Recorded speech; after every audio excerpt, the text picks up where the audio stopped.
باب 4 رمضان کا مہینہ ضائع کرنے کی مذمت۔ معاملہ دنیا کا ہو یا آخرت کا، کامیابی اسی کے حصے میں آتی ہے جو کامیابی کے مواقع کو ضائع نہ کرے بلکہ ان سے بھرپور فائدہ اٹھا لے۔ اس کے برعکس ناکام وہ ہوتا ہے جو موقع پا کر بھی غافل پڑا رہے اور موقع ضائع ہو جانے کے بعد افسوس اور حسرت کا اظہار کرتا رہ جائے، بلکہ اس اظہار کو اپنی بے عملی کی چھپانے کا ذریعہ بنا لے۔ رمضان کا مہینہ اپنے نفس کی پاکیزگی اور آخرت کی تیاری کا ایک بہترین موقع ہے۔ یہ مہینہ مجاہدے کے ذریعے نفس کو شریعت کا پابند بنانے اور عبادات و خیرات کے ذریعے اجر و ثواب کمانے کا موقع ہے۔ پھر ان نیک اعمال کے ذریعے روحانی سکون، اللہ کے قرب کی لذت اور دینداری پر ثابت قدمی کا حصول اتنی اعلیٰ نعمتیں ہیں کہ دنیا کی ساری لذتیں اور راحتیں بھی ان کے مقابلے میں بے قیمت ہیں۔ رمضان کا مہینہ ضائع کرنے والا اور اسے فضولیات میں برباد کرنے والا شخص بڑا ہی ناکام و نامراد شخص ہے، بلکہ رمضان کا مہینہ ضائع کرنے والا شخص اتنا بدقسمت انسان ہے کہ اس کے خلاف خود جبریل علیہ السلام نے بددعا کی ہے اور نبی کریم صلی اللہ علیہ وسلم نے اس پر آمین کہی ہے۔ کعب ابن عجرہ رضی اللہ تعالیٰ عنہ فرماتے ہیں کہ ایک دن اللہ کے رسول صلی اللہ علیہ وسلم نے فرمایا، ممبر کے قریب جمع ہو جاؤ۔ لہٰذا ہم سب ممبر کے قریب جمع ہو گئے۔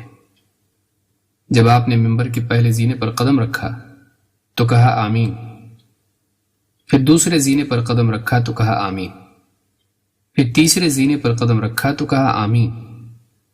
جب آپ ممبر سے نیچے اترے تو ہم نے عرض کیا، اے اللہ کے رسول، آج ہم نے آپ سے ایک ایسی چیز سنی جو اس سے پہلے کبھی نہیں سنی تھی۔ آپ نے فرمایا، جبریل علیہ السلام میرے پاس آئے اور کہا، دوری ہو اس شخص کے لیے جو رمضان کا مہینہ پائے لیکن اس کے باوجود اپنی مغفرت نہ کرائے۔ اس پر میں نے کہا آمین۔ پھر جب میں نے دوسرے زینے پر قدم رکھا تو جبریل نے کہا، دوری ہو اس شخص کے لیے جس کے سامنے آپ کا تذکرہ آئے لیکن وہ آپ پر صلاۃ یعنی درود نہ پڑھے۔ میں نے کہا آمین۔ پھر جب میں نے تیسرے زینے پر قدم رکھا تو جبریل نے کہا، دوری ہو اس شخص کے لیے جس کے سامنے اس کے ماں باپ دونوں یا ان میں سے کوئی ایک بڑھاپے کی عمر کو پہنچ جائیں اور وہ ان کی خدمت کے ذریعے جنت میں داخل نہ ہو۔ میں نے کہا آمین۔ یہ حدیث امام حاکم نے اپنی مستدرک میں روایت کی ہے۔ اس باب میں ایک دوسری حدیث بھی آئی ہے۔ حضرت ابو ہریرہ رضی اللہ تعالیٰ عنہ فرماتے ہیں، اللہ کے نبی صلی اللہ علیہ وسلم ممبر پر چڑھے تو آپ نے کہا آمین آمین آمین۔ لوگوں نے عرض کیا، اے اللہ کے رسول، آپ جب ممبر پر چڑھے تو آپ نے آمین آمین آمین کہا۔ آپ نے فرمایا، جبریل میرے پاس آئے اور کہا، جو شخص رمضان کا مہینہ پائے اور پھر بھی اس کی مغفرت نہ ہو اور جہنم میں چلا جائے تو ایسے شخص کو اللہ تعالیٰ اپنی رحمت سے دور کر دے۔ آمین کہیے۔ تو میں نے آمین کہی۔ پھر کہا، جو شخص اپنے ماں باپ کو دونوں کو یا ان میں سے کسی ایک کو پائے لیکن ان کے ساتھ بھلائی کا سلوک نہ کرے اور اسی حال میں مر جائے اور جہنم میں چلا جائے تو ایسے شخص کو بھی اللہ تعالیٰ اپنی رحمت سے دور کر دے۔ آمین کہیے۔ میں نے اس پر بھی آمین کہی۔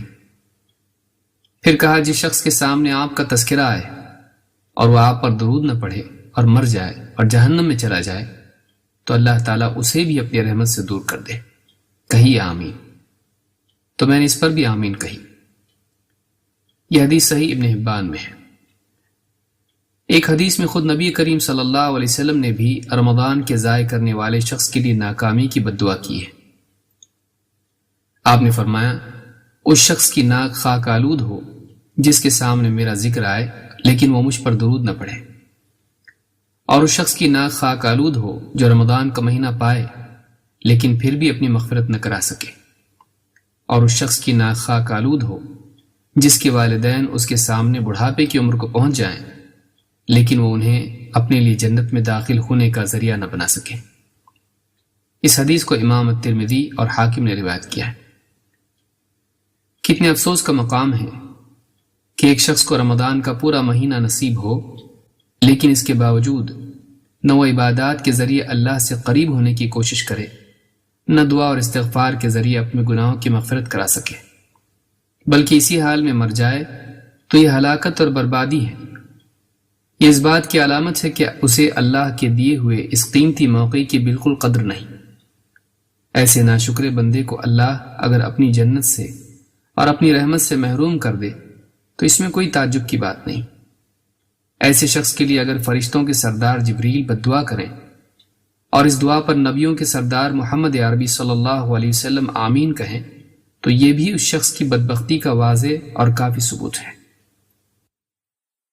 جو شخص رمضان المبارک کے اس موسم کی قدر کرے اور اپنے اوقات کو نیک اعمال سے بھر دے تو یہ اس بات کا واضح ثبوت ہے کہ وہ اپنی زندگی کے معاملے میں سنجیدہ ہے، وہ آخرت کے معاملے میں حساس ہے۔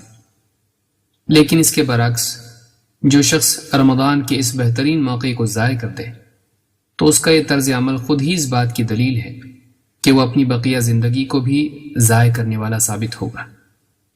جو شخص ایک مہینہ صحیح طور پر نہ گزار سکے اس سے پوری زندگی صحیح طور پر گزارنے کی کیا امید کی جا سکتی ہے؟ اس اعتبار سے رمضان کا مہینہ ہر آدمی کے لیے اپنی دینداری کے جانچنے کا ایک پیمانہ بھی ہے اور وقت کی قدر اور اس کے صحیح استعمال کی ایک تربیت بھی۔